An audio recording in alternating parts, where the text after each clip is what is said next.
Okay, hello everybody. Welcome to the Clockwork Gamedev show. My name is Keith. It's good to have you. So let's see, what are we doing here today?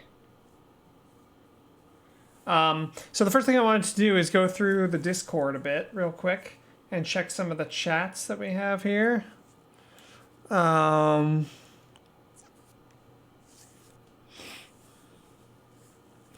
I want to just review some of these chats, and but maybe we can do that in a little bit, actually, once a few more people show up. So for now, I just want to write some basic stuff about arcs and strategy games. What is an arc?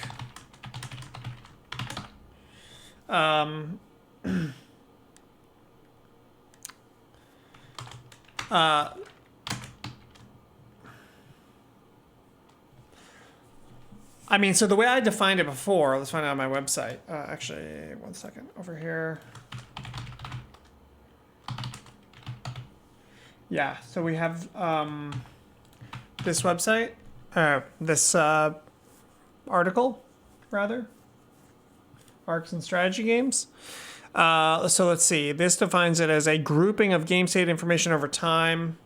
See, now I'm not sure I would use that anymore. But I think that's a good starting place, actually. Of strategically relevant or tactically relevant.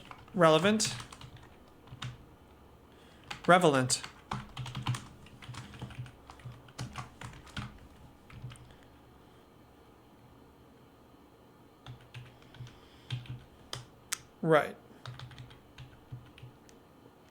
Kind of like this railway font. Let's just use that for everything. Our railway. Boom. There we go. Looking good. So that's kind of what I think an arc is.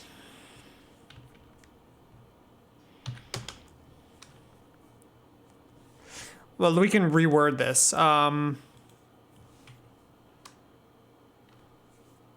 A series of let me just try rewriting. A series of changes like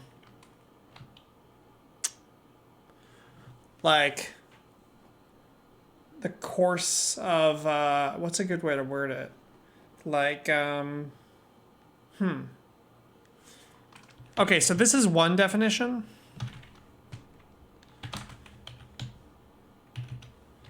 Another would be like a narrative structure.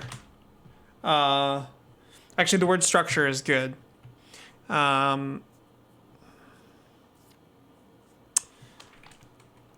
meaning, of strategic meaning, that is built over the course of several game states.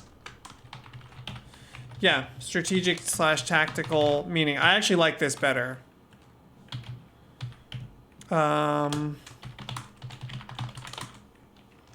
Yeah, so let's move this. Let's do like this.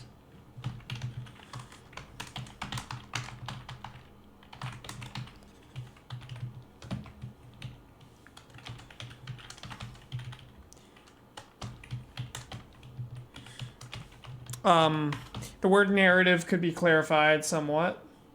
Let's see what's going on here. Let me make sure.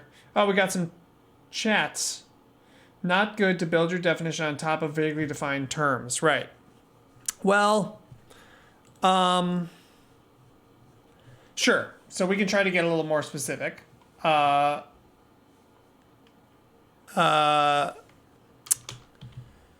mean, I guess we could just delete the word narrative, really. I mean, a structure, yeah. I mean, I think, so let's just write some words that are, I think, valid and important. Structure, and I like the word narrative or like story. Let's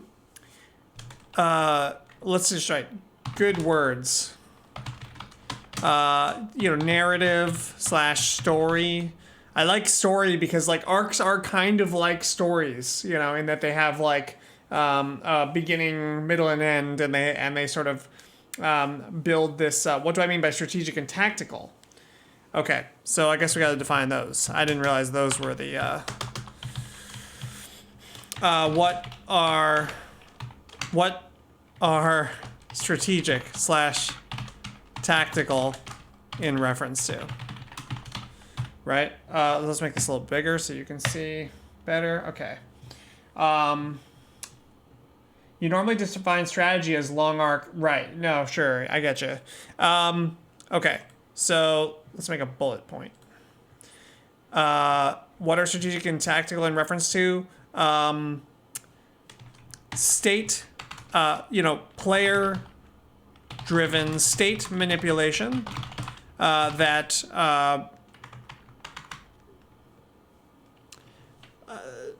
in seeking like in sight of, or like I need a better word for that, but like in the service of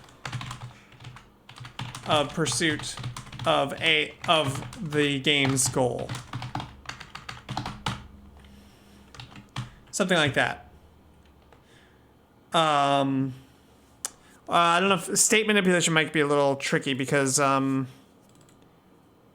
maybe even just not states.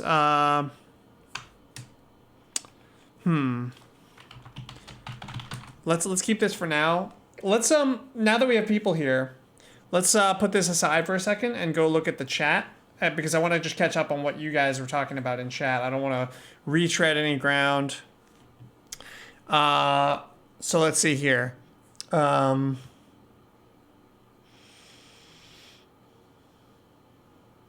Topic of arcs. We covered several hypothetical examples. This is all Steven.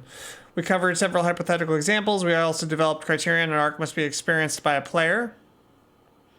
Right. So I like that. Let me write that down here.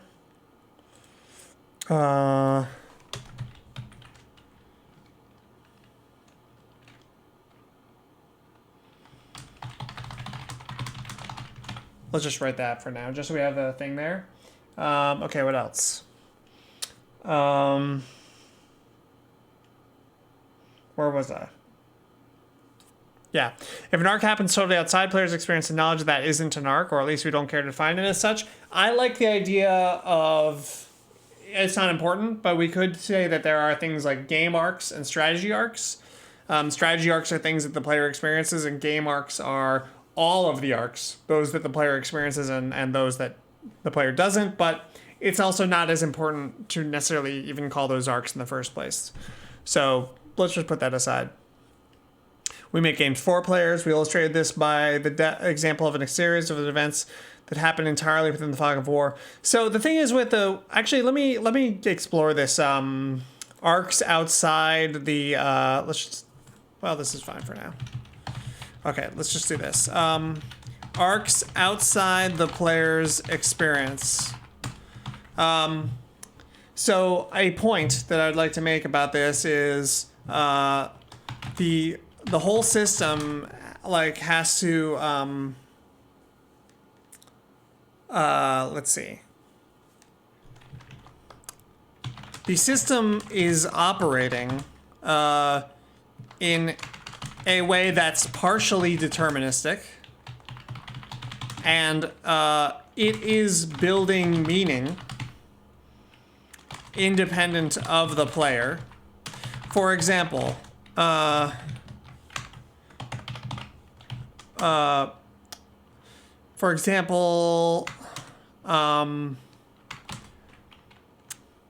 like a volcano could erupt somewhere,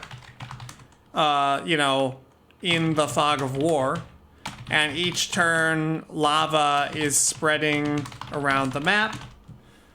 The player cannot yet see this happening, but it eventually will become relevant to the player. Let's say it this way, actually, a different way. It may or may not eventually become relevant to the player based on perhaps whether the player finds this volcano or not. But in either case, it seems valid to me to say that this to call this phenomenon an arc.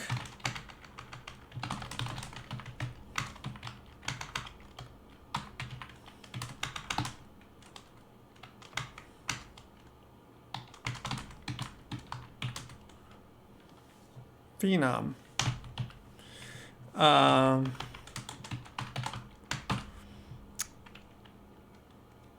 This comes up in chat. Okay, cool. You've got a chat response here.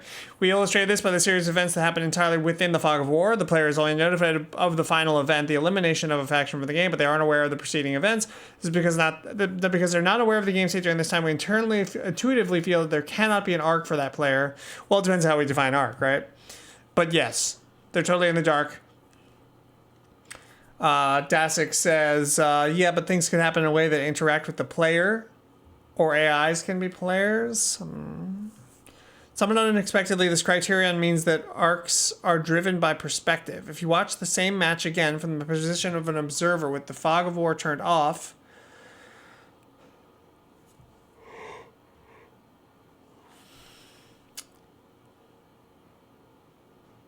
you'll be aware of an arc happening. So wait, you seeing it makes it an arc? I don't agree with that. Well, okay, so the crouch mode. I generally think. So I think we have two topics here.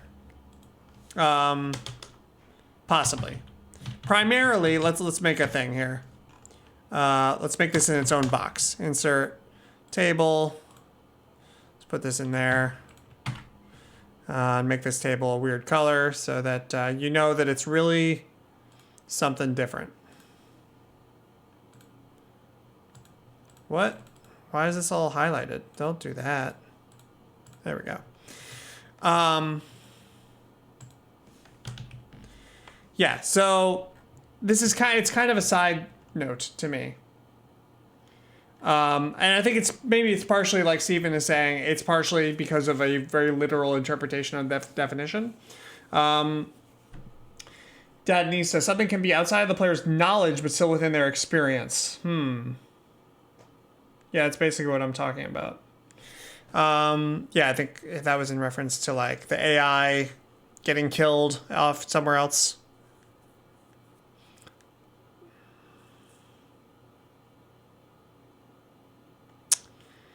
So I feel like so these are arcs, player driven state manipulation in the service of pursuit of the game's goal. That's what a strategic arc is.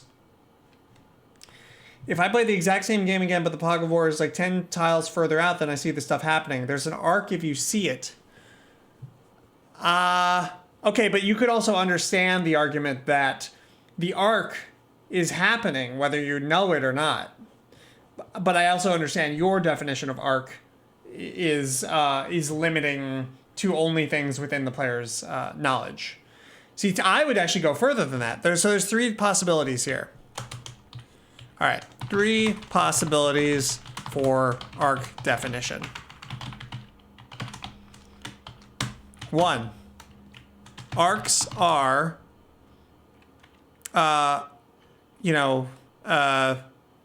only arcs when the player is aware of them. Two, arcs,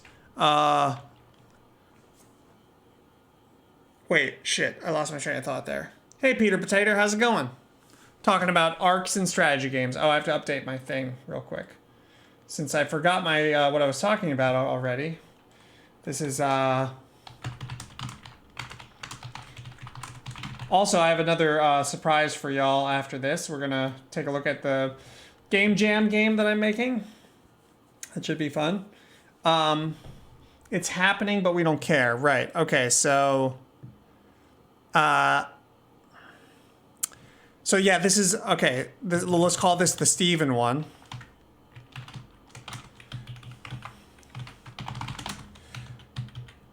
Well, hold on, no. This is actually the Steven one.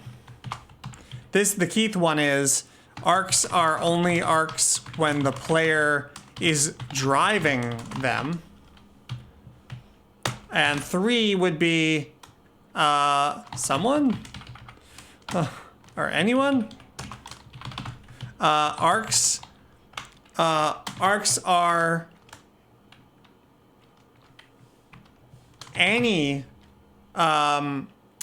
sequence of, of like,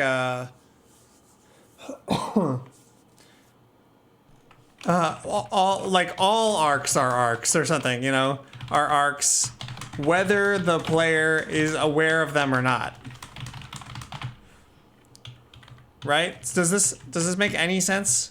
I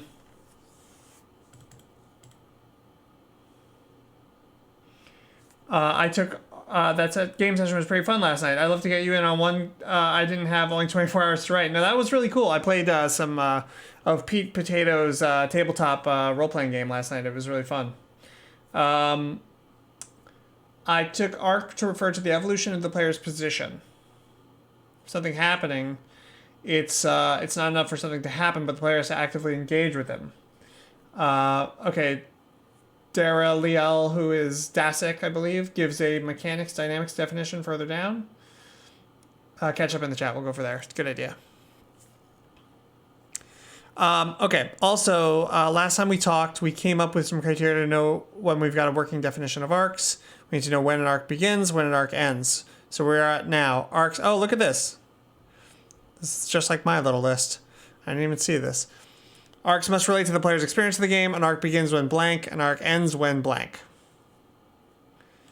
So I'm going to grab these because this could be good. Did you know that you can control Shift V to paste without the real text shit? I used to paste stuff when I would copy paste from some thing like Discord that had real text, like font and color information. I would paste it into a text document and then paste it back out. But you can just do Control Shift V. How about that? Okay. So this let me see if I can answer these, or let's go through. Let's finish the chat and then we'll get back to that. A designer pruning the Arcosphere. Do you guys like Arcosphere better, or what was the other one? Arco. I had another term. Oh,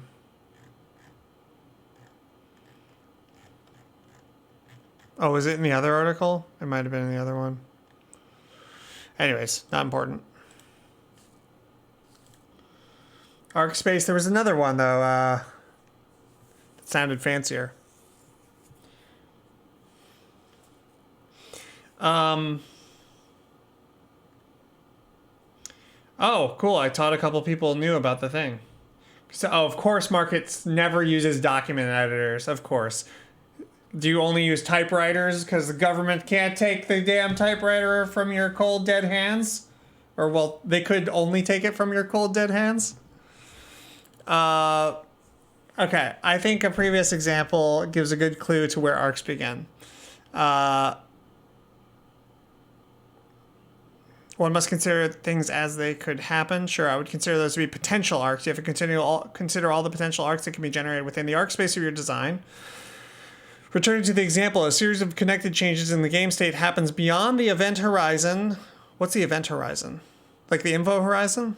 I think that's probably supposed to be info horizon. Arco system, that's what it was. You're right. Yeah. Okay, the info horizon. And we don't consider that an arc.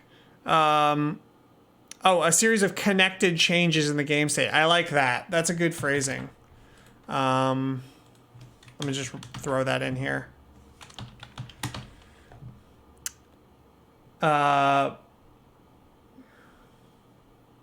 Latex? What is latex? Is latex a cool thing? Okay. Happens beyond the event horizon, we don't consider that an arc. Definitionally, this is because it doesn't relate to our player, but also intuitively when we think about the player in that scenario, it doesn't feel like what we would consider an arc. But once one of the factions is destroyed, a player gets a notification. They're told faction A was eliminated by faction E. That is definitely an arc. Okay, so this point of view would be 2, although it's weird because experientially the player just got told one piece of information, that this thing existed and now it's been destroyed, right? Like there are some, like Civ has also some like little text pop-ups that pop up and say like, you know, the governor of Madrid says blankety blankety, like stepped on a snake today and whatever. And it's like, those can't be arcs just because the player knows about them. But anyway, I will continue. Well, okay, wrong thing. Get intuitively feel. So what happened? Okay, the player got some new information. Is that our definition? An arc begins when the player receives new information? No, I don't think so. What if the player has a plan to attack an enemy with high damage and a certain amount of health? They have one unit in range and the unit has enough damage to definitely kill the enemy. Now the enemy's health is revealed and it's at 1 hit points. The player still has no units in range and the enemy still has high damage. The player's plans don't change. They still definitely kill the enemy with that unit. Nothing changes. So new information, enemy health did not create a new arc. So how about an arc begins when the player receives relevant new information? I don't think it's about receiving the information. Oh, when does the arc begin, you're saying? I don't think the information is related because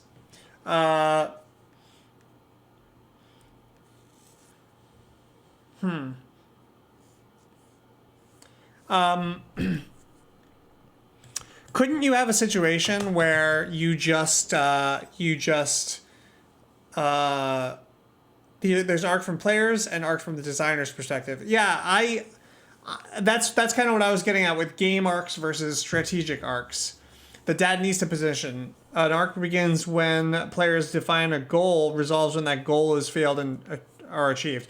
Yeah, and that arc is always there. I think we all agree about that's the biggest arc, right? The winning the game, like when the game starts with a defined goal, that's the largest arc. Within that, there's a bunch of smaller arcs.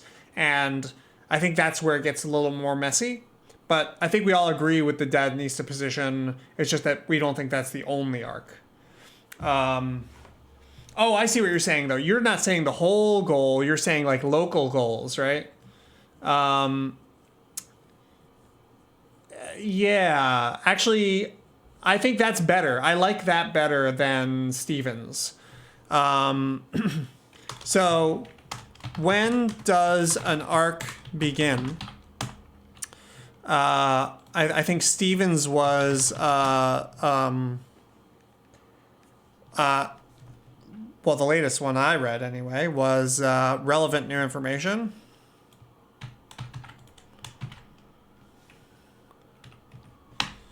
Whereas Dadnista is I think I actually like this one better.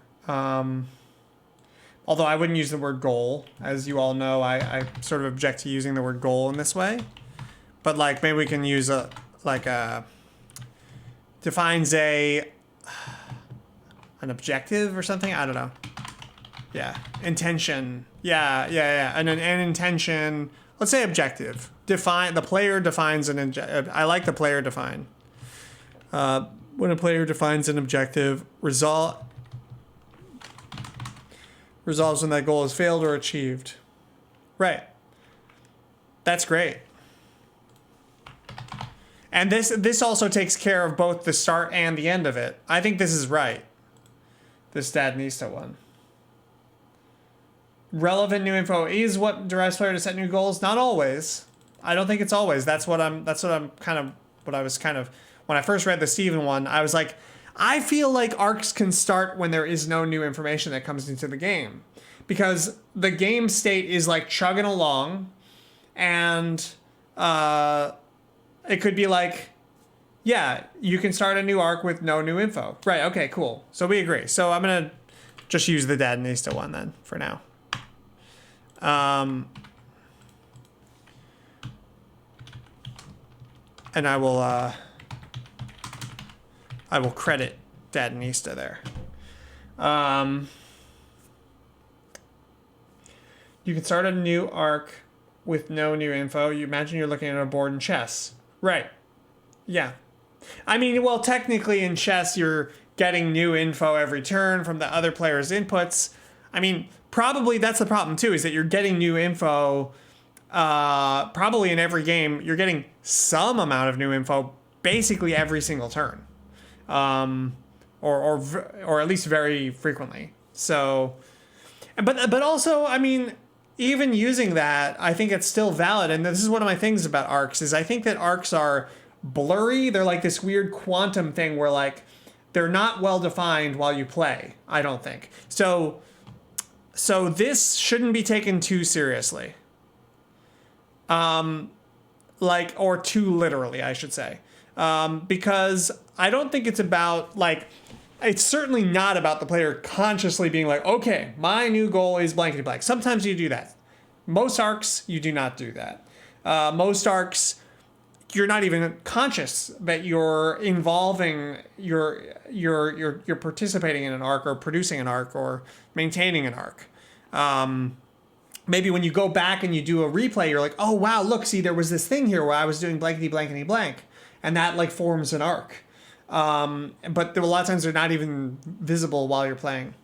Well, this is why I said arcs make the most sense as a backward-looking descriptive phenomenon. Yes, I agree. And also I like what Darrell said, which was that we're concerned about arcs from a game design perspective, right? And so, yeah, arcs that are sort of like designed into the game. And that's why I'm a little bit interested in this second thing, the arcs outside the player's experience, because, as game designers, really, even more particularly if we're designing single player games, I think, there's going to be more of this, right? Because there's going to be more stuff going on that's outside the player's experience, typically, that has arcs in the sense of, I can delete this now, a series of connected changes in the game state. But now, do we want to call, that's the thing, do we want to call every series of connected changes in the game state an arc or not? Because we don't have to. From the player's perspective, it might make sense descriptively, but as designers, I don't think that's true.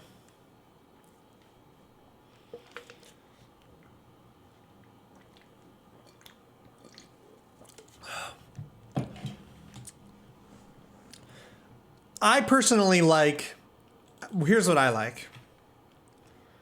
I don't think we can say any connected series of events is an arc.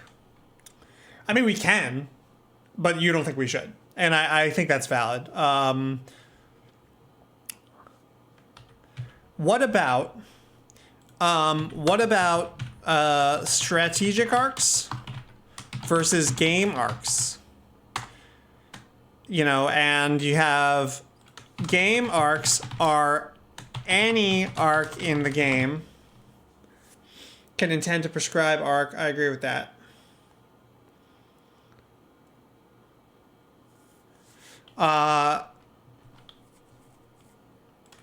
So we could define.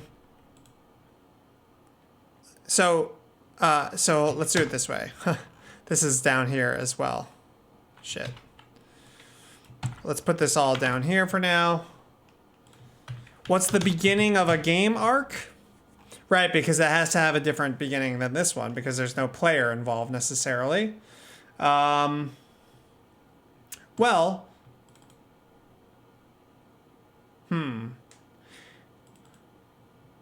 yeah, interesting. Now this is making me doubt the player definition aspect of this. We have the entire English vocabulary available to us. There's no reason to have multiple things called arcs. Okay. It's fine.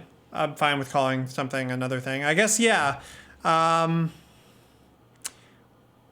but I still like saying strategic arc. for this, even if we use another word for the other thing.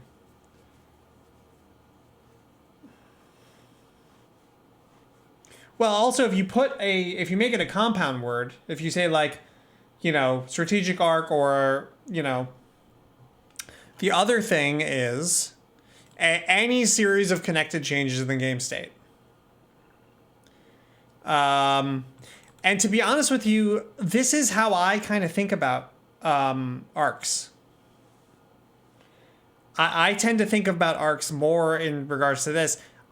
I don't think... I think that this is a particular kind of arc.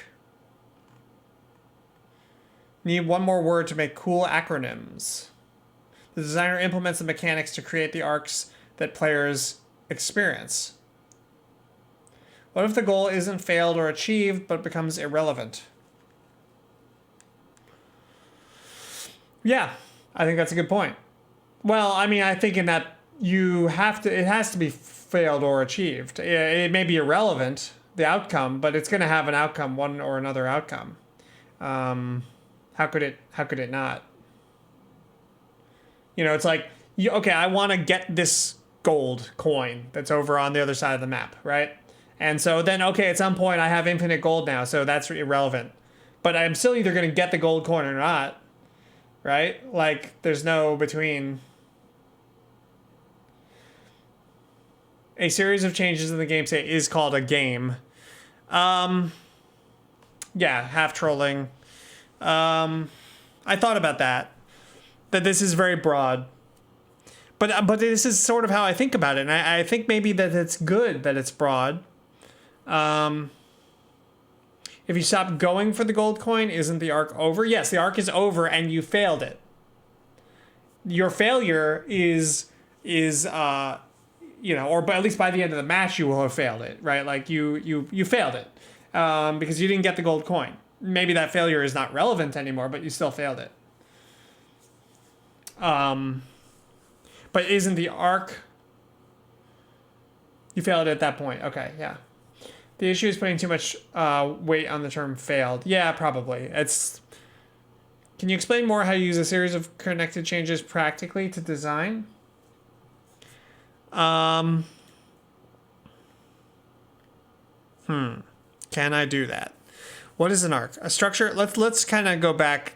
Let me just reorganize the thinking here, because I think we have a few balls in the air right now. I'm getting a little bit overloaded. So it's the question of whether arcs are player driven. Let me just write down the current existing questions. Maybe, yeah. Major questions. Okay, this is questions. I'm gonna make a box image table. Boop bop. Okay, this will be a different text color. This will have a purple color, because purple is mysterious. No one knows what the hell purple is doing. So major questions that we have yet to resolve. Do arcs have to be player driven? And also,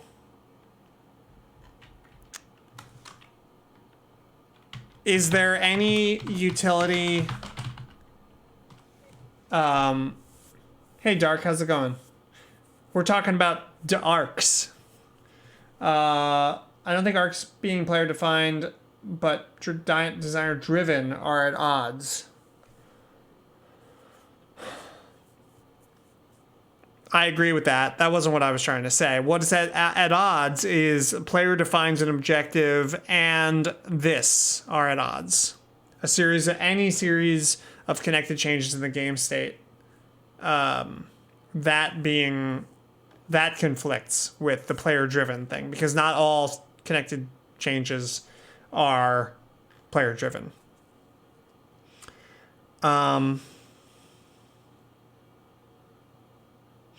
Yeah, okay, so let me, I almost want to just like do a page divider thing and just write down, here's what I think about arcs. And then we can fight about that. So let me just write down here's a horizontal line. Okay. What Keith thinks about arcs in strategy games. Okay. It's all arcs. Like the whole thing. The whole game is just arcs. The whole game is just arcs happening everywhere. Small, medium, and large connected chunks of game state information that is being, manipulated by the system, AI if it exists, players, etc.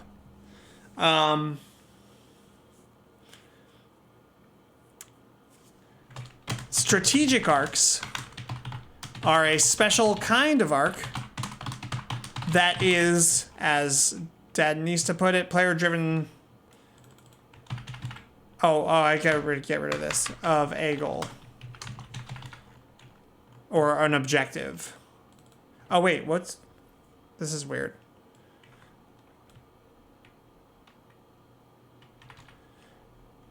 Wow, that's funny.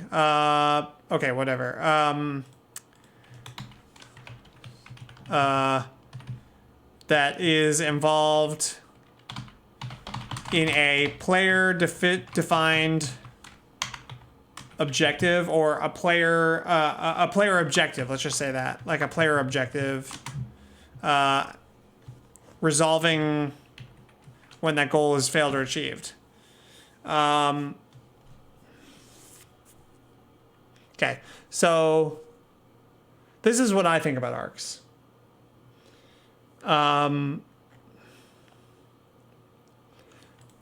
So actually, let me write really quick how I would define an arc is just this. I would actually just define it this way. I know that's kind of is the font. Why is the font color changing here? There we go. So yeah, give me some objections here. One, let's number these. What's wrong with this? I don't like the player objective versions. I can think of an arc that doesn't have an objective. That's for strategic arcs, though. This one does not have objectives. So that's, I agree with you, Stephen. Dara Liel says, Roy, I don't know what that word is. Throwing a fireball is an arc. Oh, right, Ryu throwing a fireball is an arc. The opponent dodging or blocking or eating it is also an arc. Space control is a bigger arc built on top of those. Yeah. Well, a fireball, I think, is a really good example of an arc, because you have those things are inputs or outputs. The input is the thing that starts the fireball arc. So let me explain why I think a fireball is an arc. Why is Ryu fireball an arc? Or kind of. All right, kind of. And it's because Ryu makes the input arguably the beginning of a certain arc. Now, I'm not sure that the fireball is a strategic arc. I think that maybe it is. But this is what I mean. This is why it's blurry, and I don't think we should necessarily run away from this blurriness. So I push back a little bit on the idea that we need to like laser define everything. But I also think that it is worthwhile to go through these conversations about it. From the moment the fireball appears on screen, it affects the next few seconds of play until the fireball disappears. Right, exactly. So one, Ryu makes the input, and that could be part of the arc or not, arguably. Let's call this 0 for now, because it's like 0 question mark. And then 1, fireball appears in front of Ryu. 2, fireball travels across screen. Fireball hits, I think technically they're called Spadookins. That's what I call them. Which, AKA Spadookin. There we go. Yeah. Okay, fireball travels across screen. Fireball hits or misses, ending the arc. Okay, so that is an arc. I'm not sure it's a strategic arc, but it's, and that's why I think this is important. That's why this is pretty important, I think, because the strategic or not quality, the player intent quality, especially when we're talking about strategy games. I mean, Street Fighter, I strain to call Street Fighter a strategy game personally because the arcs are all very small, and the game state is kind of like getting reset almost pretty frequently, other than the health bars. And so, but if you look at like a bigger strategy game, like something that we would all agree is like definitely a strategy game, the intent quality, the player intent quality, and the player objective and all that sort of stuff gets very blurry. Especially like there are a lot of things that are like, yeah, it's kind of my intent, because the thing is, like, anytime you do anything in a strategy game, so let me just write another thing here. Actions, tactics, abilities, etc., are all designed to have, in strategy games, are all designed to have many like knock-on, what's it called? Like not knock-on. What's it like a second order effects, many of which are difficult to track or even be totally aware of, and yet all of these things are partially conscious, like are sort of like part of what makes a player good at a strategy game. Is like all this like noise that's sort of surrounding your, so you do this move or whatever, you like build a city out here, right? Like example, Civ, you build a city on tile like 57, 40, 77, right? And there's all these things that like you could not possibly be totally aware of all those things. Like you can only be partially aware of all of the like the rivers nearby and how that's going to affect everything. And yet all of those are arguably like the start of arcs. And like at some point you might be like, oh shit, there's like a thing here where you might actually like jump onto an arc that's already sort of started. Players may like jump onto an already happening arc to take advantage of it. I'm trying to think of an example of that. Like, diplomacy is probably a good example of that. As much as I hate diplomacy, it's easy to talk about. Two factions are already fighting each other, and you come in to clean up and kill both weakened factions, right? Something like that. And that, yeah. So let's see what's going on in the chat here. Like someone puts a projectile on screen and you automatically get a goal of like, don't get hit by that while it's a threat. Yeah.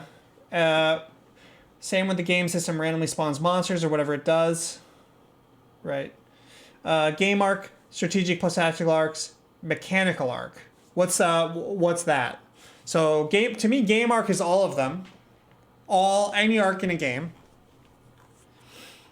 So I've been actually working a little bit on an article about this for a while, and just like writing notes down, and this is kind of what I've been thinking about arcs is what is a, yeah, so I think I want to delete this because, yeah, this is not necessarily relevant anymore. Oh, mechanical arc. Okay. Oh, I see what you're saying. So you're saying it's like this. You're saying insert drawing. Do you guys know about the Google Drive drawing tool? It's great. I love it. So you're saying it's like this.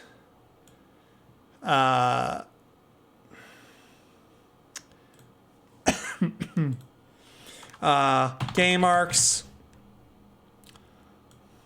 The text tool is actually my least favorite thing about it, but gets the job done. Center, please. Okay. Right. Okay, it's fucking up because I'm zoomed in more. So I have to... And then inside of that, we would have, like, player arcs. I probably didn't need a visual graphic for this, but here I am. Game arcs. This would be, strategic arcs. Okay, and this would be mechanical arcs.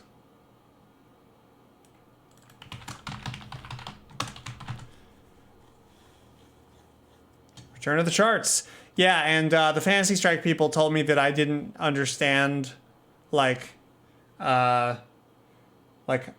the, now I can't remember the term, which is not boding well for me, but inheritance, I guess. It's not really inheritance, but like if you have a circle and you have a smaller circle inside of that, the smaller circle is one of the bigger, it's like within the bigger circle, and they like thought I didn't understand that or something. That was one of their complaints back in the day. So yeah, something like this. What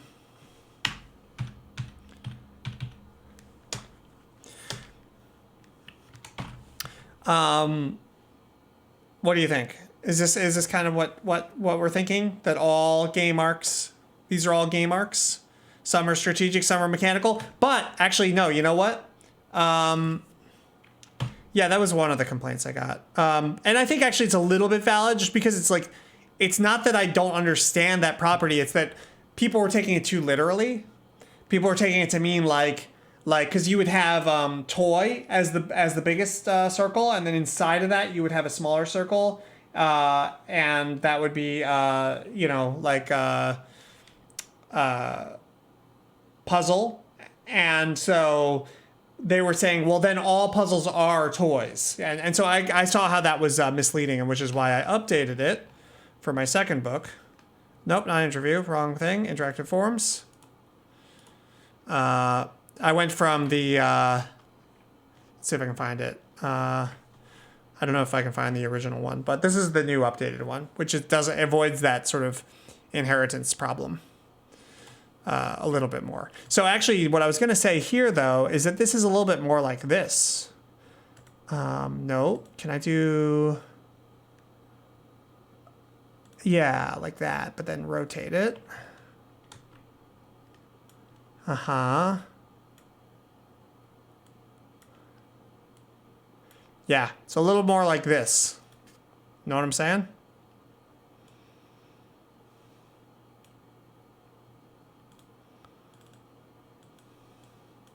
They're not quite so distinct, always. I really don't think these things are subcategories of the same larger thing. I think they're entirely distinct. What's entirely distinct? Mechanical arcs are the main inputs into strategic arcs, I would say. So mechanical arc would be something like a monster spawns in the fog of war. Oh, their main inputs. Okay. Well, the thing is, like, if the whole game is nothing but arcs, which we kind of can agree, I think, is the case, then if you take out strategic arcs, all you're left with is mechanical arcs. So I think by definition, what Dad Nisa is saying is true, but it's more.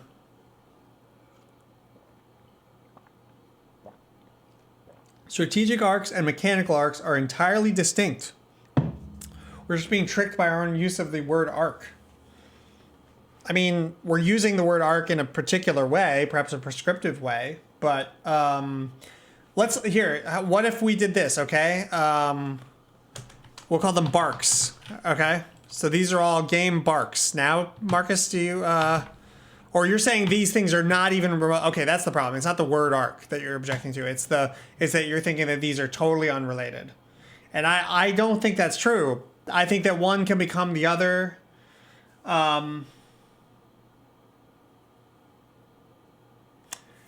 So I tried to give an example here. Players may jump onto an already happening arc. Let's call this mechanical arc. Right? To take advantage of it. At that point, it becomes the beginning of a strategic arc. Isn't that right? But also, the thing is, like, this is a big, conscious decision. You're constantly making inputs, and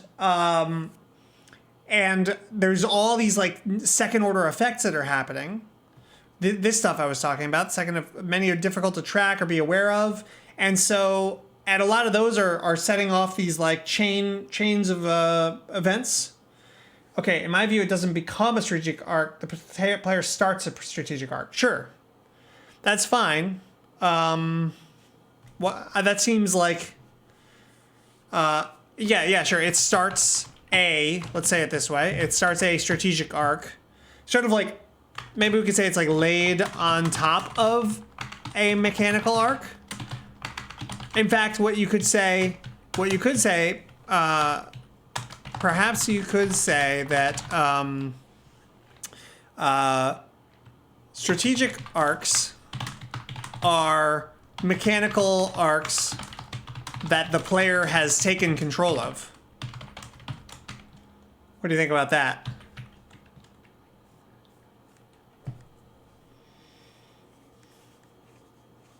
Because it is still a mechanical arc. It's just that the player is like manipulating it. Well, all of these are game arcs. So the beginning of any game arc, and this is what I said originally, is there are a series of connected changes in the game state. So it's very hard to say where, so you could say, an AI civ building a city. The beginning of that arc is the city getting built, and then it ends when the city is destroyed, we could say. But a lot of arcs are difficult to explain, or to pinpoint when they really start. There may be an arc of going for a science victory. This is a good example. Let me write this somewhere here. Arcs are like are interpretive. Let's just write that for now, I guess. Subjective, maybe even. And by that I mean let's say the player decides to go for a science victory. First of all, the moment at which you even decide that sometimes, the moment at which this player decided consciously to do this may not even be clear. Right? Like you might be mid-game and you're like, oh, I want to keep my science pretty good, but I'm not committing hard to a science victory. And then you're like, okay, well, I'll get these universities that are really good for science. And you're thinking yeah, I'm thinking maybe I'm going to go for a science victory, but we'll see how it goes. So that conscious decision is very messy and blurry. And it's well, you were getting science since turn one. You were getting science since turn one. Does that mean, so one interpretation of the science victory arc, strategic arc, could be that it started on turn one. But probably it's better to pick some point around,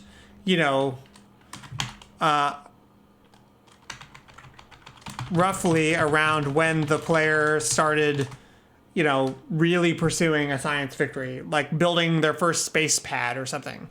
Perhaps built their first space pad, or when they built universities in all their cities. Something like that. So this is just the point to make that that arcs are they're interpretive. They're subjective. They're not. They're something we use to try to describe strategy. Does that make sense? Game commenters usually separate games into early, mid, and late game. It's Civ. In Civ, it's about pruning your strategic arcs toward the game arc. Yes, but even that pruning process is blurry. You know?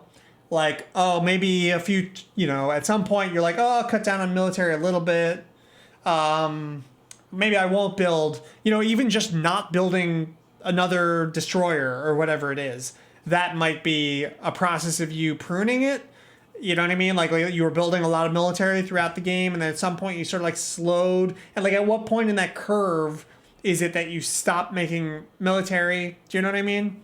And this is how games should be. This is how strategy games should be. They should be, like loose and interpretive and complicated, and everything should have second order effects that makes it difficult to nail these things down.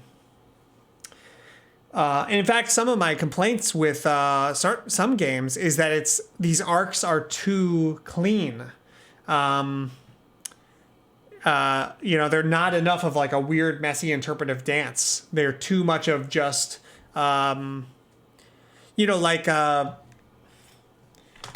example or counter example. A too clean arc might be a Zergling rush in StarCraft. Especially if it works.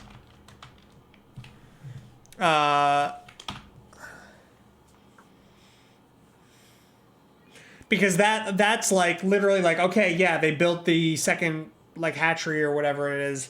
Or I forget what you do in Brood War to go for a Ling rush. There was like a particular thing that you would do. You make a really fast spawning pool. I remembered it. And you just get the 6 lings. There's a 6 ling rush, but then there's also like a little more than that. Whatever. You get my point. The idea is that you have these like concrete steps, and you can see clearly, okay, if you watch a replay, you're like, okay, obviously this is a rush. Here's where the rush started. Here it's where it's like clear as day. They're going for a rush. And then here come the Zerglings. They rush. That's the end of that arc. It's way too clean. That's one of my problems with. Obviously that's StarCraft at its worst in this regard. But that is a good example of a too clean arc. And this is part of what makes games, strategy games like. Have some playfulness is having arcs that are hard to sort of define and describe in very clear and agreed upon things.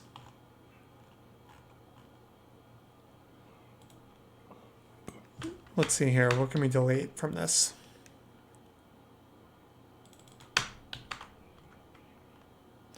We can get rid of this. This is already captured here. Let's call this like, we can delete this too.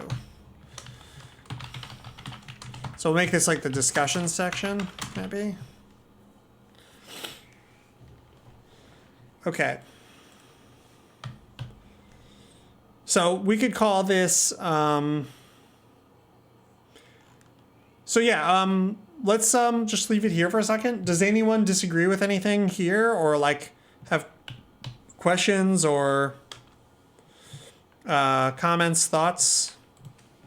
Because the next thing I'm going to do is I'm going to show you the very beginnings of a game I'm working on for the one-player strategy jam, which, by the way, it's a very simple game. It's a jam game, making it in like a week. It probably won't even be good at all, and is not necessarily a good example of arcs. I haven't even really started interacting with that, other than the ones I've already voiced. Oh. I don't see what we gain from thinking of them as the same kind of thing. They just are the same kind of thing. They are a series of connected. So I think maybe the issue, Marcus, that we're having is that you don't agree with the number 1. So let's say it this way then. I do feel like we can fix this by not using the word arcs. Let's use the word barks. Okay, a bark is a series of connected changes in the game state. Can't disagree with that. I just made up the word. Okay, and then there's strategic barks, which are actually You know what? Actually, hold on. I think I.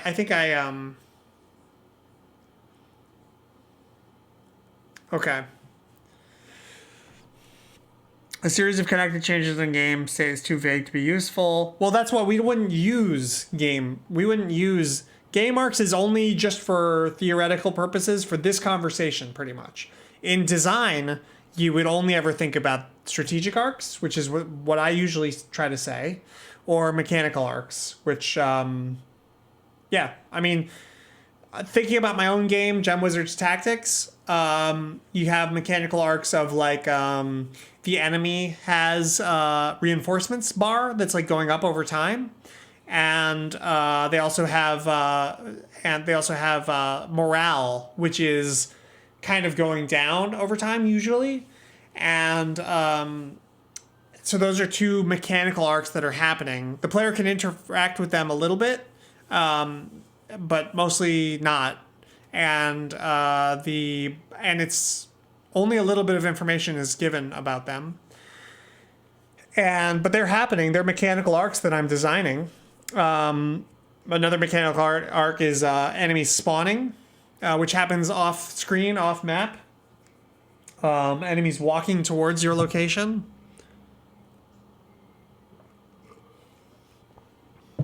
Strategic arcs would be going to capture what's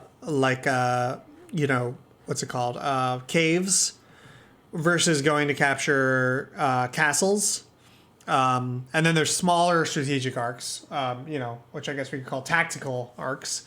But they're still, for the purposes of this, they're still strategic arcs because they're, player agency. Perhaps I could see, I don't know. I'm using the word strategy, not in the strategy tactics sense, but using the word strategy in the strategy games sense. In that it contains, all of the, so going back to, where was it? This one.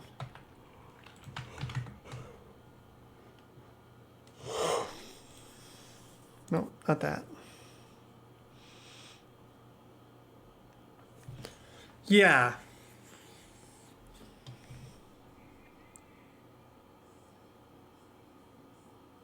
Just reviewing this real quick and just seeing if there's anything in here that's useful. I definitely have to update this article. It's a few years old at this point. Layers essential to understand arcs. You like the bolded definition? This one? A grouping of game state information over time and how it changes. I've heard of this group. Yeah, actually grouping is good because it implies that it's the player is just sort of doing it. Awful. Why is it awful? I mean, the one problem with grouping is that maybe that goes too far. Well, let's say, what if you said a grouping of connected changes in the game state? So it can't just be any changes in the game state. You can't just, all changes in the game state that start with the letter C or something like weird like that. They have to be connected. I don't know. Do these have to be deterministically connected? I guess they don't, probably. Yeah, they don't have to be. Yeah, they just have to be connected. I think we know what we mean by connected. But it's hard to explain. It's hard to describe what is meant by connected here.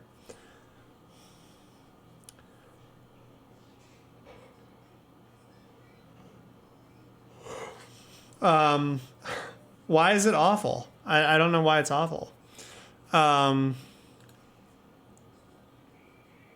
But I think that overall this definition is not great. I do like the grouping part.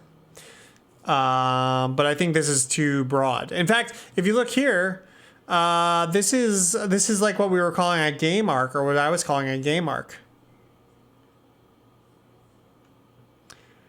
Here's a specific example of an arc that I gave. In a roguelike, a monster comes on screen. We can call my encounter with that monster a short arc. You can also call me going for level 5, 6, a longer arc. Shorter arc might be an individual exchange of damage between myself and the monster. Yeah. Yeah, I think this. I think that using this to. I think actually wait. Dan C. Loops. Lost Garden. Loops and arcs. Let's take a look at this. Here we go. April 3rd, 30th, 2012. If you guys don't know about Lost Garden, it's the blog of Dan Cook, who is a game designer. And he's been writing about game design for a long time. Actually, he stopped over the last 5 years, I think, but he was doing it for a good 10 years there, back during the blog days. Here are two tools I've been using lately to better understand the functionality of my game design. The first is a loop, a structure that should be very familiar to those who have looked into skill atoms. The second is the arc. It's been a while since I've read any of these. I used to read all of this stuff, though.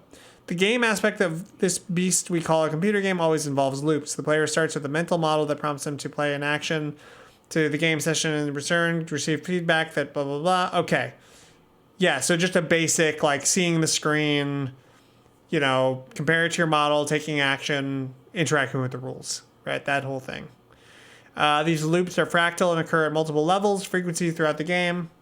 Blah, blah, blah. Nested dependent loops. Okay.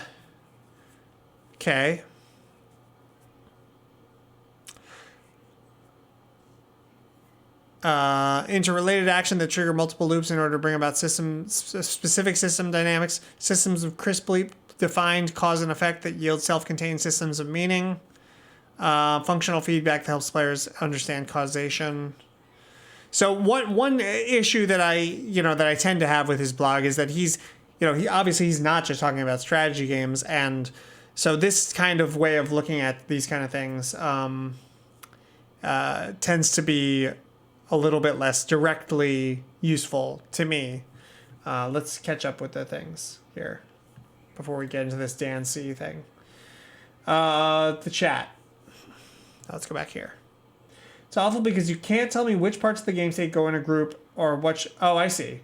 Yeah, I mean, I can tell you... I can define for you some groups that I find useful for a specific task. So for a player, they might find certain things useful to look at for strategic purposes, and a designer might find other things more useful to look at. But like I said about when do you go for a science victory? When does the science victory arc start? There's no way to define that, Steven. Right? Do you agree that there's no way to mathematically define when someone starts going for a science victory? That's kind of all I'm saying there, I think. So without that clarity, you can't tell me what an arc is. I can't tell that definition and then say, is this an arc?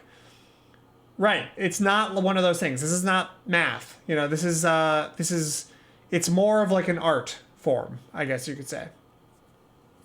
So there's more interpretation. You're right.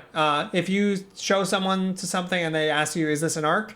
There are situations where you'll be able to say, no, this is definitely not an arc, because it's totally unrelated stuff. But generally any, grouping of connected strategic stuff, kind of is an arc. Whether it's a useful arc to look at or something, that's another thing. Whether it's a strategic arc, that's another question. So maybe that's something that is better to look at, just strategic arcs. Because I agree with you if you're saying that game arcs are not useful. I agree. Let me actually write that on here. Let's do this way.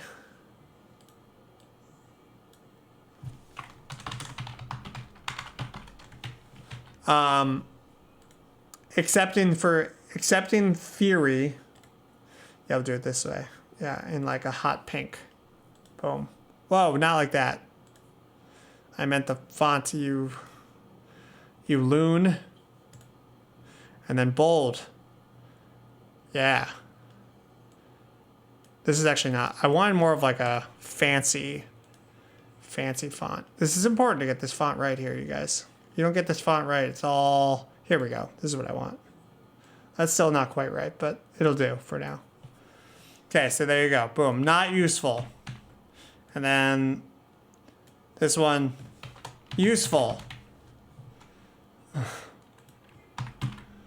And super, or somewhat useful. Except in theory world. Okay, there we go. Boom. See? Make this a little bigger. It's getting a little smushy. In order for a definition to be useful for this exercise to have value, you need to determine if stuff fits the definition or not based only on the definition. I understand that principle, but I think that in some fields, that's not always applicable. I think that sometimes a broad definition, it's no good having a definition and saying, well, this is interpretive and experiential. I mean, yeah, look at the law. You know, look at, there's a million things in life that are exactly that. And I think that you're being too, like dogmatic maybe about, you know, I need a specific definition that like I can absolutely test against. This isn't one of those things, I think. You could make a definition. Now, here's what you can do. You can make a definition for arc, you know, that, or for another word, if you prefer, that does meet your criteria. I find this more useful because I feel like this helps you to look at a more holistic version of the game. The definition needs to be loose because it has to be useful across many different games. Yes, number one. And also because I like the word that Dan C. used, fractal. These loops, well, this is referring to the loops, but the same thing is true for the arcs. Fractal occur at multiple levels, frequency, blah, blah, blah. Let's get to this arc thing and see what he says here. Arcs have similar elements to a loop, but are not built for repeated usage. Interesting. I don't really agree with that necessarily. The player still starts with a mental model. They apply an action to the system and receive feedback. So I think, see, he's sort of thinking about like single player games here, like a single player like video game where you beat it or something. An arc is a broken loop. You exit immediately. Yeah, okay. This is not terribly useful. This isn't really. Doesn't apply to arcs the way that we're thinking about it. Although it is a cool article. And I miss these days when someone with this much expertise would sit and write this much stuff. No one's doing that anymore, pretty much. Anyways, is my understanding of what you mean by mechanical arc anything like what you actually mean, Keith? I think so. So let me give you examples of mechanical arcs. What's here? Let's see. An already happening arc, a mechanical arc, to take advantage of it. Diplomacy, two already, yeah. So two factions are already fighting each other. That could be called a mechanical arc. Yeah, that depends on his understanding, which I don't know. But I think use the scroll wheel. I don't want to write it a third time. Okay. Let's see. There's a flow of complex state over the course of the game. And at different points in the game, this flow offers the player different opportunities and threats the player can choose to jump onto. Oh, I see. Okay, yeah. Sorry, I missed that one chat. There's a flow of complex state over the course of the game, yes. And at different points in the game, this flow offers the player different opportunities and threats the player can choose to jump onto. Yeah.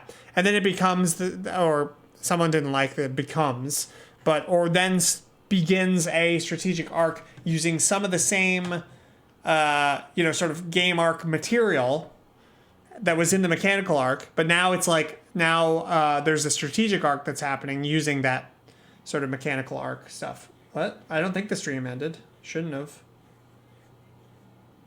Okay, yeah, the stream did not end. So yeah, does our thing match? I don't know. You've heard me talk a lot more than I've heard you talk. So I think they should. Hopefully, they should match. Now, I don't think this does every job. I think that all these game design theory concepts are like they do specific jobs for the kinds of games I want to make. And that's the thing. Like we kind of have to make our own tools. For the games that Dan C wanted to make. I think maybe his article is more useful for him. He made a lot of like MMOs and things like that. For the kinds of games I want to make, this is what's useful, and that may change for you and for your the games that you want to make.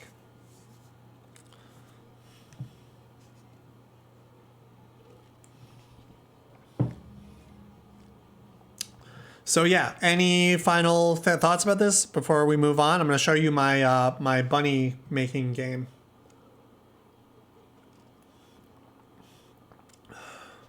It's a good definition of IMO because a lot of people who want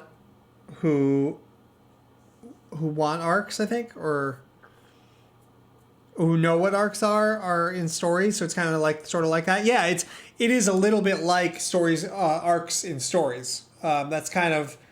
I think about that, and I think think about in a scene, like if you look at a script, right? So you have like your big arcs, your act 1, 2, 3, right? And then you have your smaller arcs, which are like scenes within those acts, or maybe we can split acts into like sub acts, and then within that you could have scenes, and then within scenes you could have smaller arcs within the scene. Like a shift in power dynamics or something like that. And then like literally inside of a sentence, you can have an arc. Or certainly in like a dialogue, like a sentence and a response, there can be an arc there. There must be some term that better communicates this than arc. Sure. I'm fine with that. I like the idea of replacing game arcs with something else. Because, yeah, so like, how would you define... So this is what I want to describe. A grouping of connected changes in the game state. What's a word for that? Scenes? Oh, by the way, this shirt I got for free at like GDC. It's one of my free GDC shirts. I think it's like a Firefox shirt or something. Arctic Ocean. Yeah, well, let's think about the arc thing and what we could use the name. I'm more concerned with the concepts.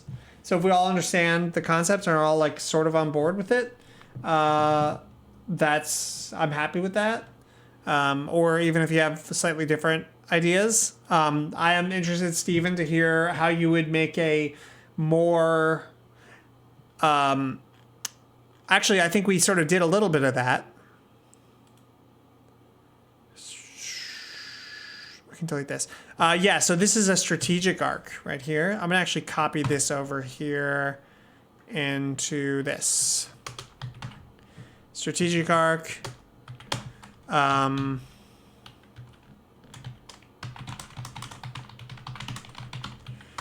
What is a mechanical arc? Well, so I guess one little bit of maybe a weakness here is that right now I think the only way that we've defined mechanical arc is that they're all the arcs that aren't strategic ones. Like that might be a little bit of a something that could be fleshed out, developed a little bit.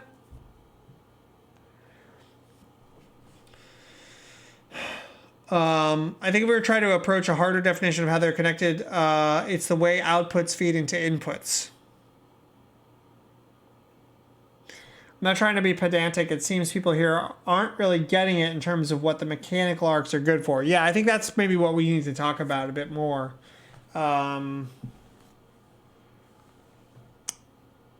Mechanical arcs are... Yeah, because it could even be. It could even be like.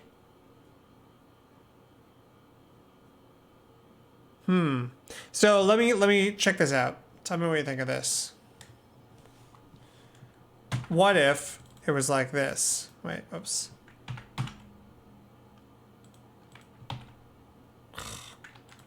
Copy, paste. There we go. What if it was like this instead?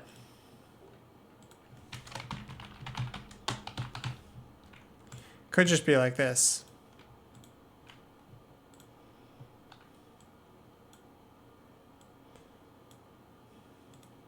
Unless I'm missing something.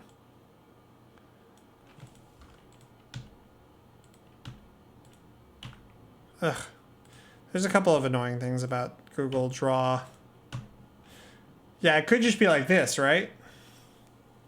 Because like strategic arcs are also mechanical arcs, unless we just define mechanical arcs as the arcs that aren't strategic arcs. In which case, it's I think Marcus's point's pretty good. There's some definition of arc, and then what? I haven't seen any application for the definition. Oh yeah, I have tons of that. Let me keep begun the triangle.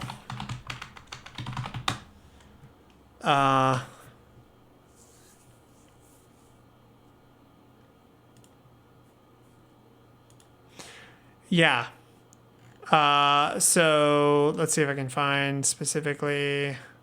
Yeah, this right here is my favorite. I need to remake this chart and make it look fancier because I think that this chart I think about so much.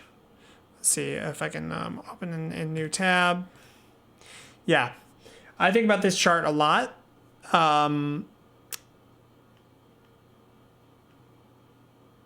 Yeah.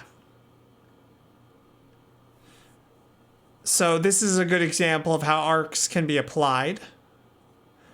These are larger arcs. These are some of the largest arcs in the game. But I don't know if it's quite clear. I mean, if you haven't read this article, maybe I would recommend checking that out. But this is probably, to me, one of the best examples of why you would want to care about arcs in the first place. Let's see. Strategic arcs aren't a type of mechanical arc. Okay, I'm that's my feeling too, is that I don't like the second one here. I'm generally, I think this is better. Remove strategic arcs completely. They're not relevant. See, to me, strategic arcs are the most important thing, but I also think that understanding the strategic arcs are just a type of arc. But I do get why you're objecting to that.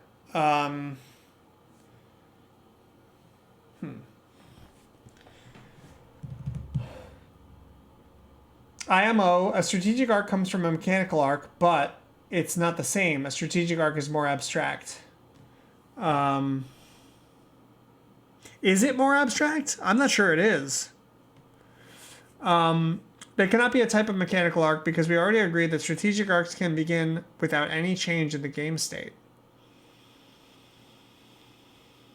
It cannot be a type of mechanical arc. Oh, right. We already agreed that strategic arcs can begin without any change to the game state. Mechanical arcs are more the changes in the game state. Strategic arcs are more the choices you make in response to those changes. Oh, okay.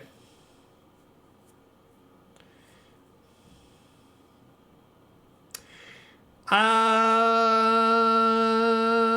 not sure about that actually. The choices, I don't. Okay, I think that's why the crouch mode is objecting to this, but I don't think that the choices are exactly the thing. Like I think a strategic arc, it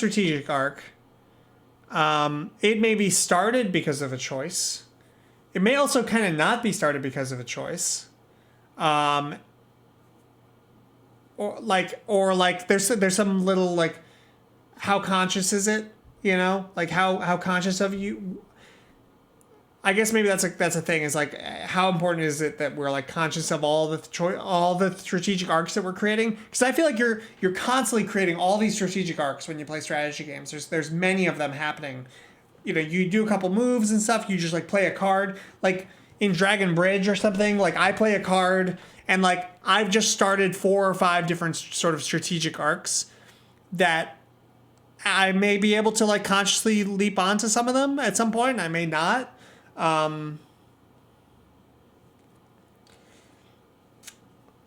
conversation is confused, but we should drop mechanical arcs as irrelevant.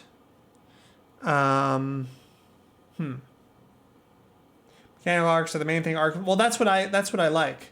That's what I like, the idea that. Where'd it go?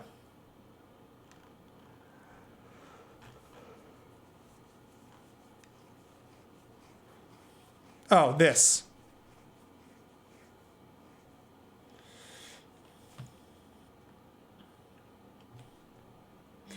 I agree with that last thing. I don't know I know what a mechanical arc is, other than not a strategic arc.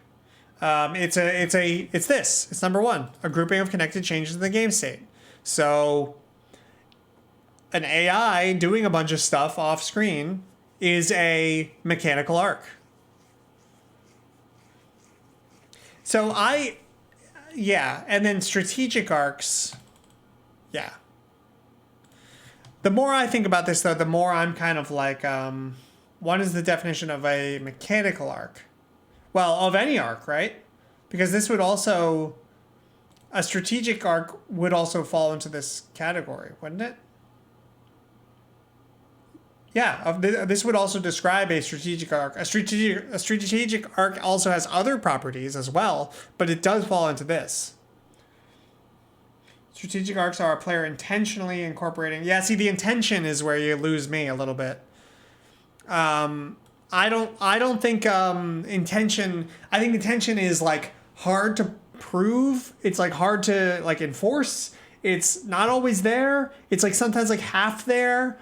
It's the player's knowledge is like limited. So like what you really intended to do a lot of the time is like a little bit blurry. I mean, obviously the goal should not be blurry. The final goal of the whole game is not blurry. But in terms of these local goals, I think the intentions are blurry and messy and so intent is like that I tend to like back off from that a little bit. Have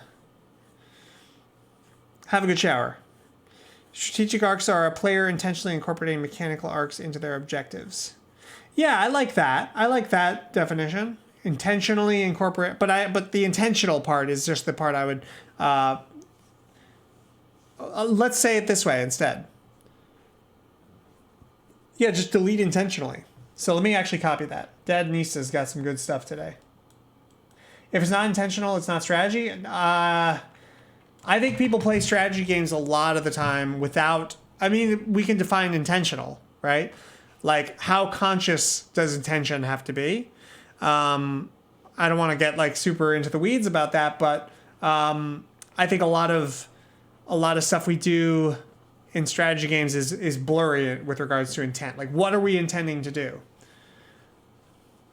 Cool. Thanks for watching and hanging out. I'm gonna copy paste that last thing that you said though, because I liked it. Strategic arcs. Whoops. I'm gonna like put like a strike through on this because I want to keep it there that it was there, but format text strike through. Maybe I'll put a question mark.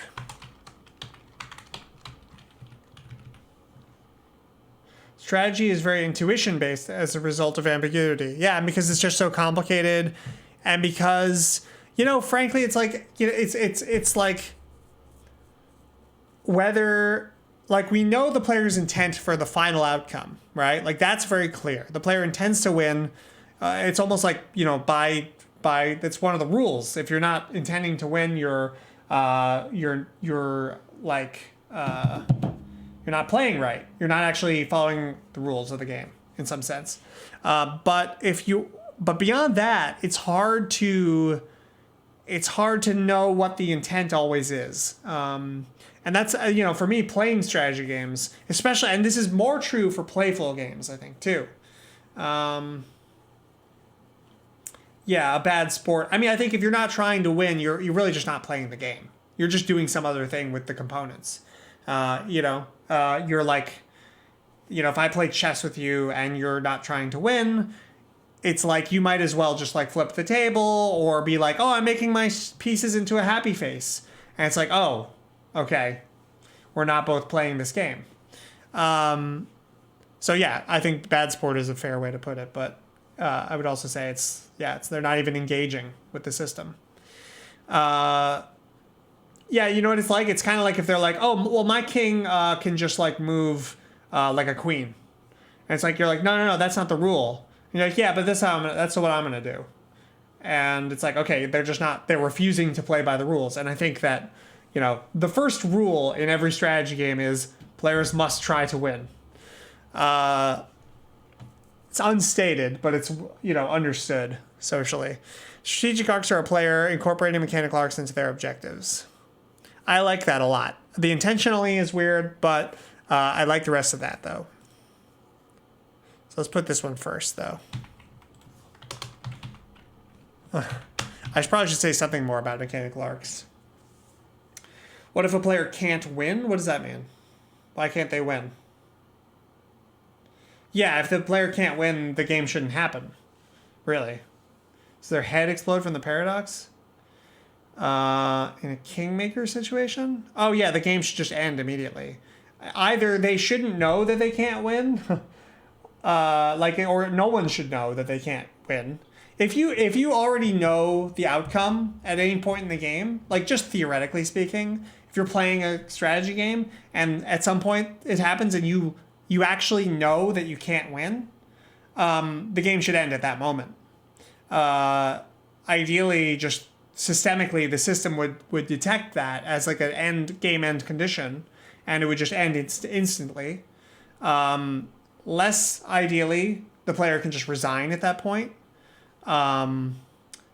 Kingmakers, we could talk about 3-player games and multiplayer games.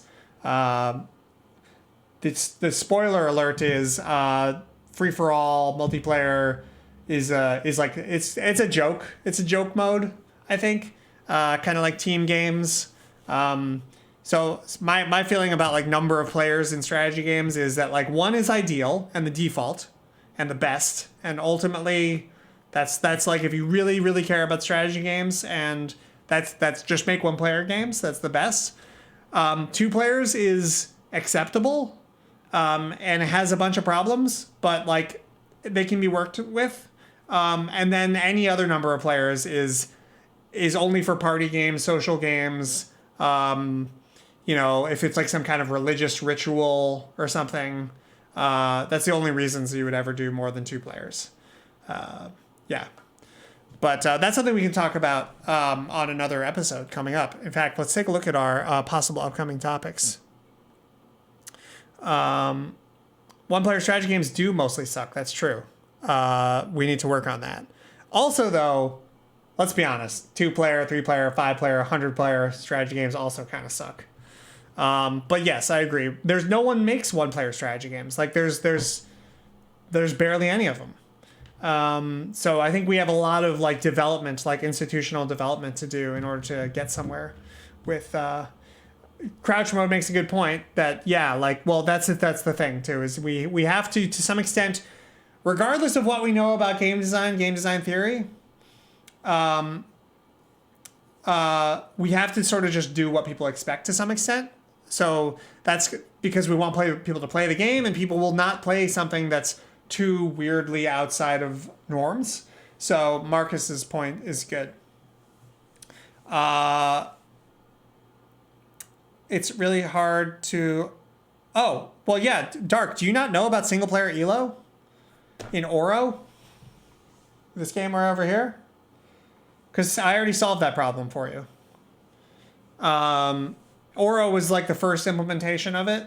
I have to do my future ones. Gem Wizard's Tactics will be much better of an implementation of that system. But yeah, MMR in single player ELO, the way to do it. MMR, whatever you want to call it. My system's not really ELO. I just use that because that's what people know. Yeah, in single player ELO and Oro had a bunch of problems, but that is the way forward. Something like that. It's not a perfect thing as implemented, but it is. I think it's the perfect solution. It's the best solution I've ever heard to making single player games. It just does it the same way multiplayer games do it. In multiplayer games, as you get better, you face harder opponents. It's because you want that 50% win rate. And then that's the same thing that single player ELO games do as well. Like, you do amazing single player strategy with like a great AI. Oh, well, that's really not single player. Just because it's, I mean, I think games with AI are really multiplayer games. Just because it's an AI playing against you, that doesn't really change. There's plenty of games out there where you wouldn't be able to tell if it was an AI or a person playing.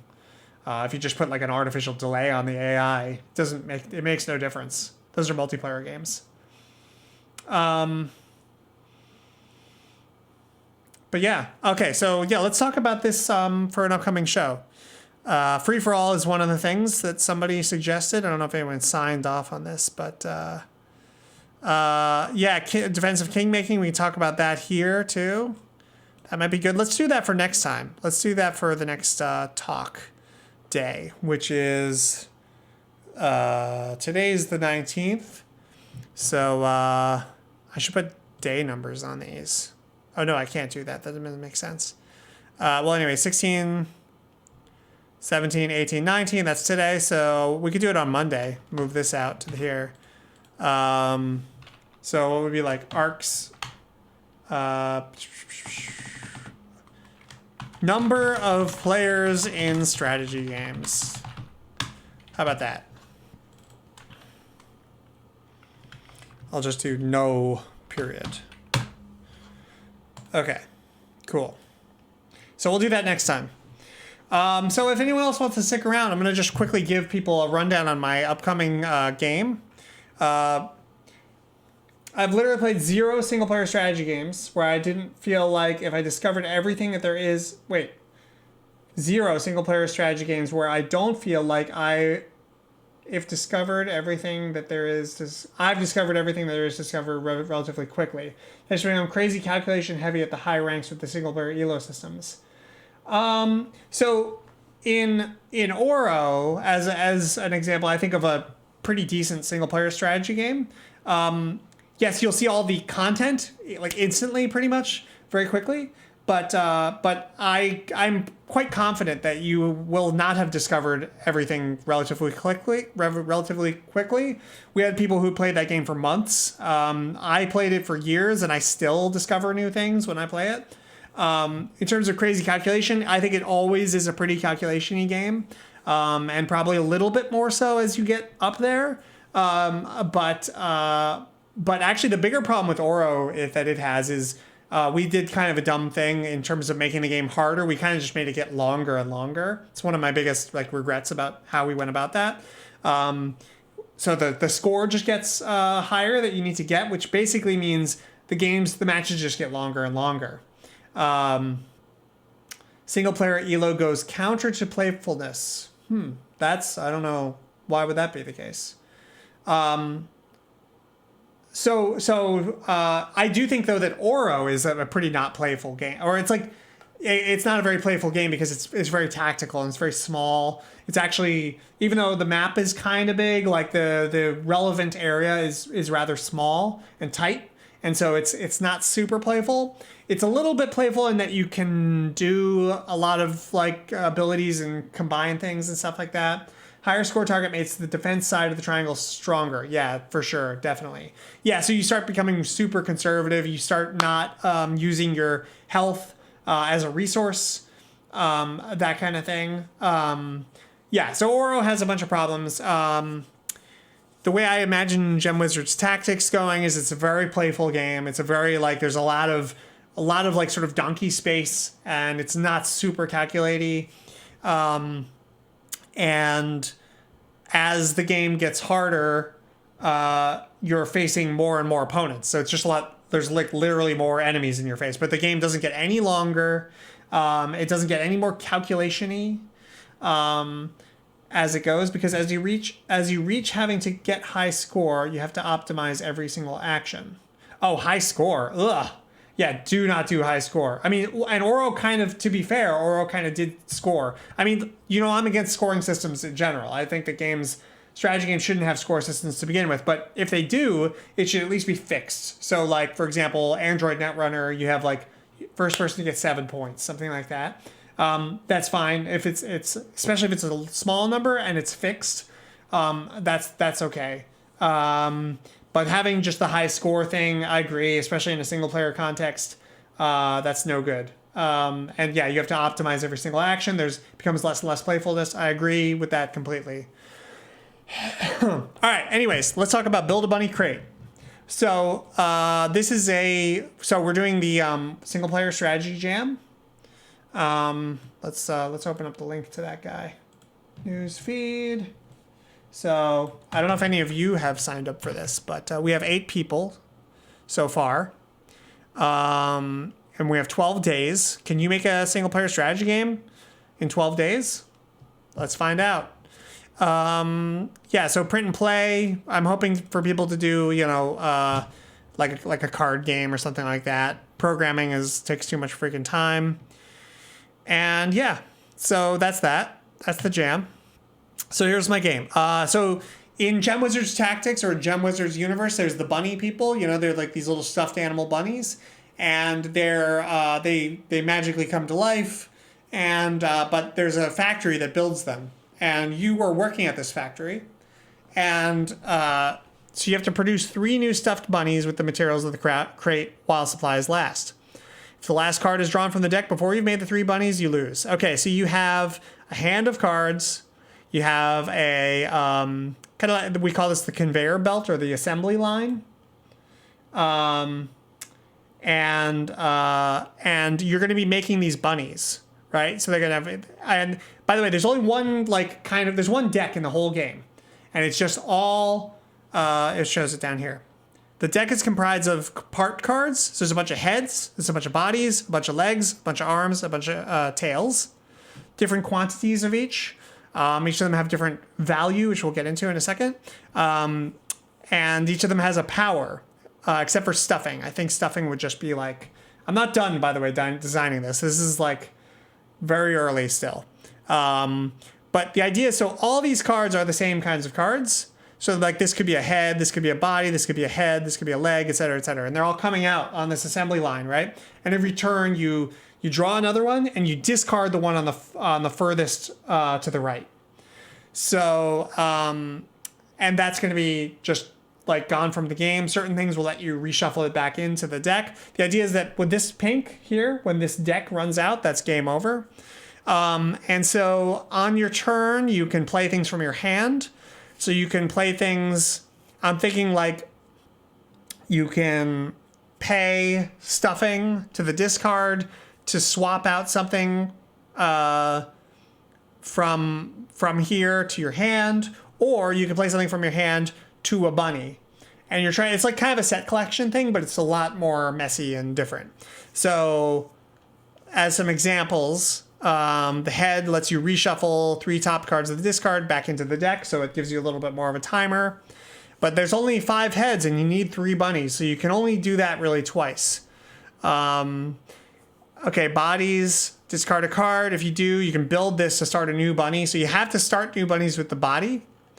And also, you only can have 1 bunny going at once.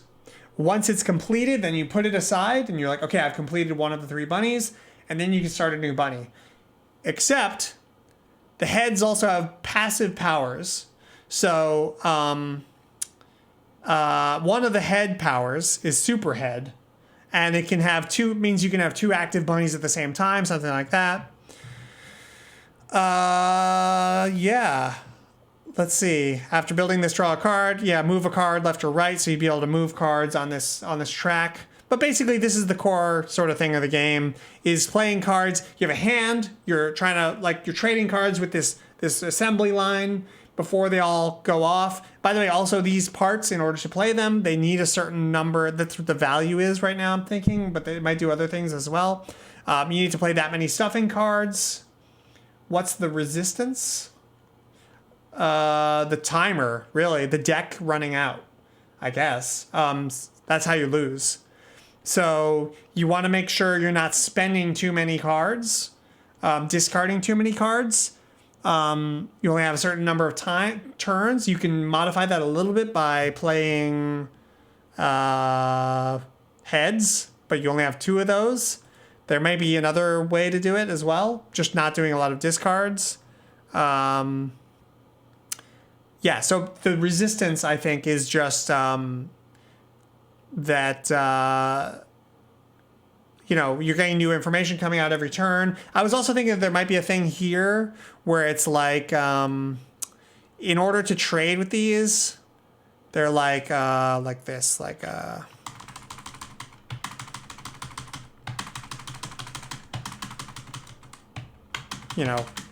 something like this. Whoops. This is not the way I should do this, but it's what I've done, so.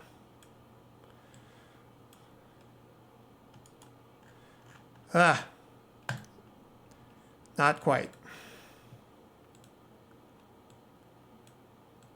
You know what I'm doing here. You get it. 4, 3, 2, 1. Oh, I guess there is no 0. Okay. Whatever. So we can say this, like this.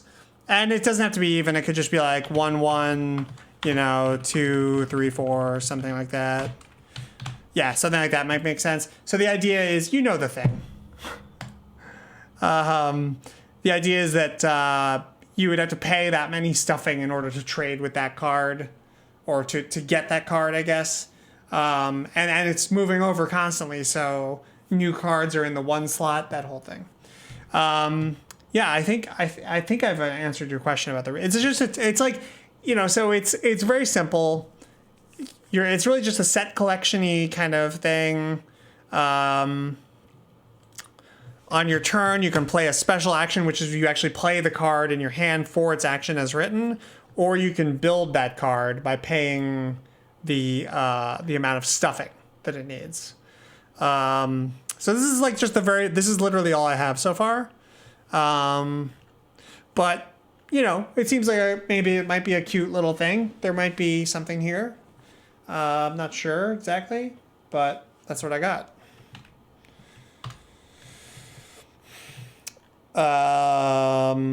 If I were to expand on this, my thinking is that, like, there could be, if there was to be an expansion for this, or if this needs more complexity, there could be like some kind of like enhancement cards. Like, I like the head ideas, that like heads have passive powers, but I kind of wish there was more of those. So like there could be another type of card that's like, I was thinking like, magic card. Magic cards, like, they cost a bunch of something to play them, but then they give you a global buff, that you permanently add to tableau, cost stuffing or something like that. And so there's some issues that it may have. The deck is hopefully small enough where that you don't get like sort of mana screwed, for lack of a better term. But I think it should work. I just have to make sure that enough of these abilities allow you to either draw cards or search the deck. Maybe we could do it like this, like after building this, search the deck for a card of your choice, or take any card from the assembly line, something like that. So yeah, that's that. I wonder if we can apply the arcs thing to this. I mean, yeah, the arcs would be, one arc would be the bunnies, obviously. Each bunny would be like its own arc. This each card on this assembly line would be its own arc as it travels towards the discard or travels into your hand. The whole deck getting depleted would be an arc. Yeah, I guess that's mostly it for arcs. Yeah. Maybe there'd be some hand size dynamics. I'm not sure. But yeah, here's Build a Bunny Crate. Thanks for checking it out. All right, y'all. Well, I'm going to wrap it up. Thanks for coming by. This is a good one, I think. I'm going to probably turn that arcs stuff into an article at some point, an article at some point. And yeah, I recommend everyone come by the thing and do some one-player strategy games. And yeah, it'd be fun. And great discussion. Thanks for coming. And I'll see you tomorrow with, what are we doing tomorrow? Anodyne 2. I actually have no clue what kind of game Anodyne 2 is. I'm just going to look it up real quick. Anodyne 2. I saw the cover art and it didn't, yeah, like this does not explain anything. This could be like literally any kind of game, right? It looks like you're walking around in a 3D world, which is usually not the best sign, but Holographic Doll recommended it, so I have high hopes. I also like that the art is like, I don't know, it looks like they used like a really low res renderer. And I guess it's pretty low poly as well. Anyways, I guess it won a bunch of corn stalks. Have I played the first? No, I have not. Should I play the first?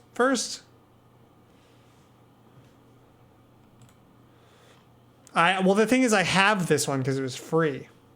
The first one was Zelda-ic. Really? Is that a word? No, that's not a word.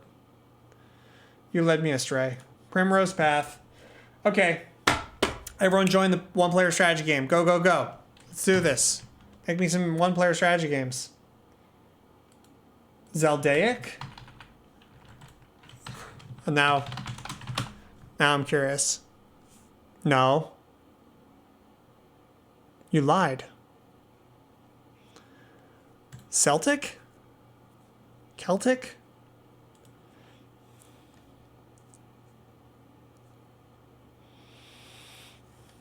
Zelda-esque.